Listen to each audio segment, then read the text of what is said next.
श्री गुरुदेव दत्त. श्री स्वामी समर्थ.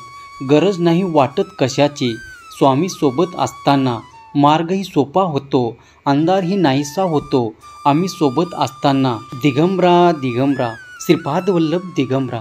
श्री स्वामी समर्थ. जय जय स्वामी समर्थ. माझ्या लेकरा, आज तुझ्या मनातील इच्छा पूर्ण झाल्याशिवाय राहणार नाही. तुमच्या घरात बरकत येण्यासाठी रोज हे काम तुम्ही करायला हवे. अनेक वेळा अनेक प्रयत्न करूनही घरात समृद्धी येत नाही, कष्ट करूनही यश मिळत नाही आणि संपत्ती वाढत नाही. ज्योतिषशास्त्रानुसार अनेक वेळा घरात निगेटिव्ह ऊर्जेचा, नकारात्मक ऊर्जेचा अतिरेक किंवा देव आणि पूर्वजाचा आशीर्वाद नसल्यामुळे शारीरिक, मानसिक आणि आर्थिक कौटुंबिक समस्यांना आपल्याला सामोरे जावे लागते. अनेक वेळा काम पूर्ण होत असताना बिघडू लागते. अशा परिस्थितीत आपण इच्छित असलेल्या आपल्या उपायाचा अवलंब करू शकता. वास्तुशास्त्रानुसार या उपायाचा अवलंब केल्याने व्यक्तीच्या घरात सकारात्मक ऊर्जेचा प्रवाह वाढतो, पॉझिटिव्हिटी येते आणि सुख, समृद्धी आणि ऐश्वर आपल्याला प्राप्त होत असते. देवाचा आशीर्वाद मिळवण्यासाठी रोज ह्या गोष्टी आपण केल्या पाहिजेत. त्या कोणत्या गोष्टी केल्या पाहिजेत हेच आपण जाणून घेणार आहोत. पण त्याआधी तुम्हालाही लक्ष्मी मातेचा आशीर्वाद तुमच्यावर राहावा असे तुम्हाला वाटत असेल तर व्हिडिओला लाईक करा आणि लगेच चॅनलला सबस्क्राईब करा. कमेंट बॉक्समध्ये स्वामी नामाचा जयघोष करायला विसरू नका. स्वामी आई मी तुझा बाळ हे तुम्ही टाईप करा. कोणत्याही शुभ कार्यात कापुराचे विशेष महत्त्व आहे. असे मानले जाते की घरामध्ये कापूर जाळल्याने वास्तुदोषसह निगेटिव्ह ऊर्जा दूर होते. त्यामुळे आठवड्यातून एकदा कापूर जाळावा. असे केल्याने अधिक सकारात्मक ऊर्जा निर्माण होते. निसर्गाचा नियम असा आहे की तुम्ही जे काही देता ते दुप्पट आकारात तुम्हाला परत मिळते. संपत्ती आणि अन्नाला धरून राहिल्यास ते निष्ठत राहील. परोपकारातील सर्वात मोठे दान म्हणजे अन्नदान, त्यामुळे तुम्ही ते करा. खालील उपाय केल्याने घरातील अन्नाचे भांडार भरूनच राहील, ते तुम्ही शेवटपर्यंत ऐका. संध्याकाळी पूजा करताना मोहरीच्या तेलाचा दिवा लावावा आणि त्यात 2 लवंग टाका. जर तुम्हाला हवे असेल तर तुम्ही हा दिवा दररोज प्रवेशद्वाराच्या दोन्ही बाजूला किंवा एका बाजूला सुद्धा लावू शकता. असे केल्याने तुम्हाला देवी देवताचा, पितरांचा आशीर्वाद मिळतो, ज्यामुळे घरात बरकत येते. जेव्हा तुम्ही घरी चपाती बनवता, तवा गरम झाल्यावर त्यावर थोडे दूध शिंपडावे. असे केल्याने तुम्हाला बऱ्याच प्रकारच्या दोषापासून मुक्ती मिळते. यासोबतच पहिली भाकरी गाईला खायला द्या. रोटीमध्ये पिठाचा गोळा सोबत गूळ आणि साखर टाकू शकता. पक्ष्यांना दररोज धान्य खायला घालणे चांगले मानले जाते. यामुळे कुंडलीतील सारे दोष दूर होतात. त्यामुळे जीवनात प्रगती, सुखाने समृद्धी येते. ज्योतिषशास्त्रानुसार झाडू सूर्यास्ताच्या वेळी किंवा सूर्यास्तानंतर करू नये असे म्हणले जाते की असे केल्याने देवी लक्ष्मी घरातून बाहेर पडते आणि तिथे लक्ष्मी वास करते आणि गरिबी तिला सोडत नाही. जर तुम्हाला अपार संपत्ती हवी असेल तर सर्वप्रथम हनुमानजीकडे तुमच्या पापाची तुम्ही क्षमा मागा. दररोज हनुमान चालीसा वाचा. 5 मंगळवार वडाच्या पानावर पिठाचा दिवा लावावा आणि मंदिरात ठेवावा. हनुमानजी तुम्हाला आशीर्वाद भरभरून देतील.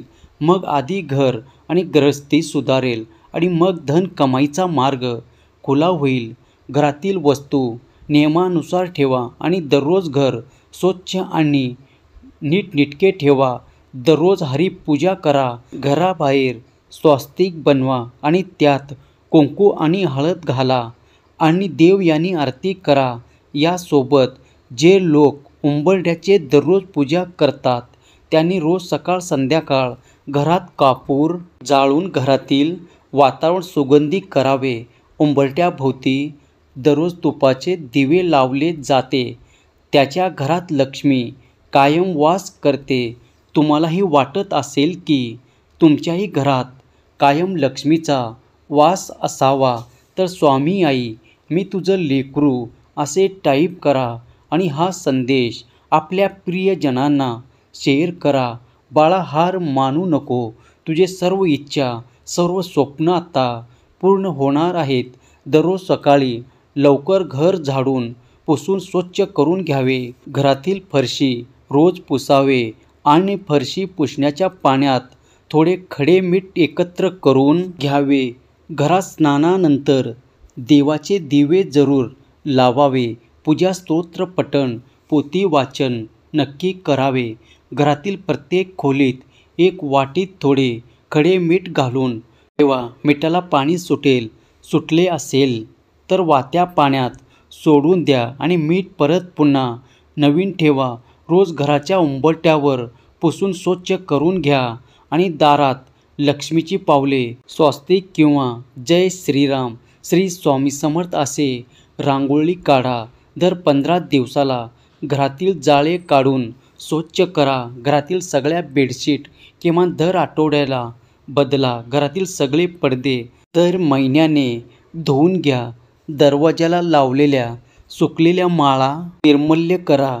कचरा योग्य वेळी काढून बाजूला करा. घरामध्ये मोकळी हवा, प्रकाश येऊ द्या. घर सतत बंदिस्त ठेवू नका. घरात धूप लावणे, सुगंधी कापूर लावणे हे कधीही चांगले. लावल्यानंतर घरातील सर्व दारे आणि खिडक्या उघड्या ठेवा आणि मोठ्या आवाजात हनुमान चालीसा घरात लावा.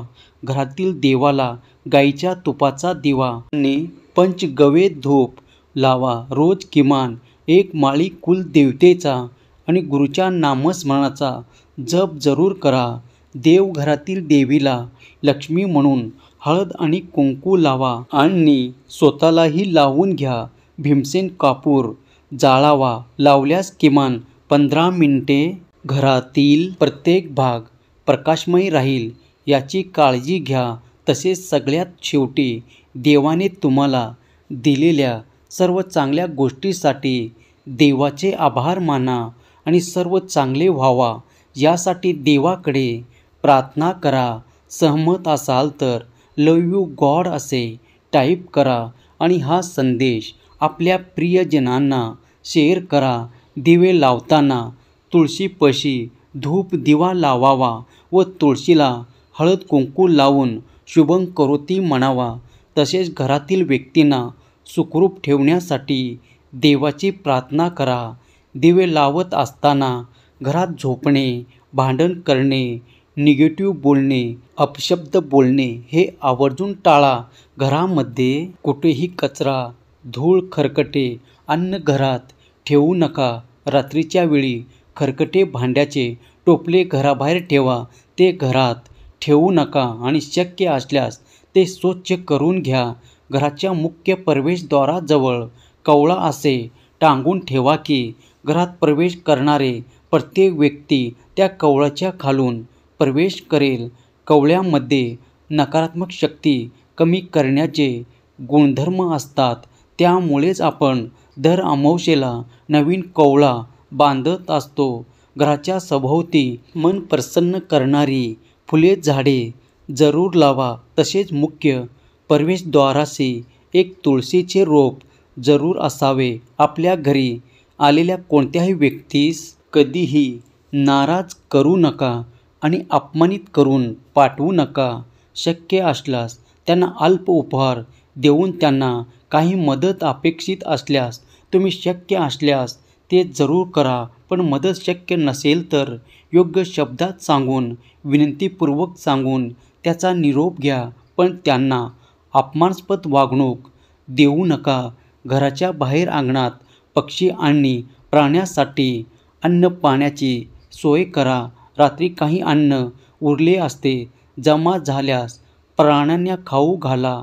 दर महिन्याला आपला पगार जमा झाल्यावर किंवा एखादी रक्कम मिळाल्यावर ती आधी देवासमोर ठेवून हळद कुंकू वाहा. त्यातील थोडेसे रुपये देवाजवळ ठेवून एका डब्यात जमा करा. 6 महिन्यांनी या रकमेचे गरिबांना अन्नदान करा. दर महिन्याला जमा झालेला पगार घरी आणताना घरातील सर्व व्यक्तींना आवडेल असे काहीतरी जरूर घेऊन या.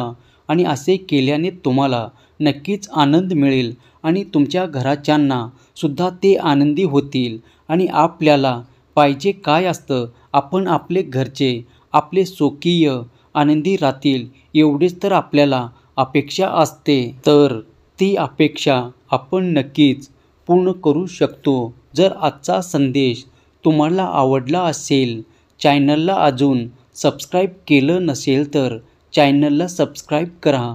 श्री स्वामी समर्थ. धन्यवाद.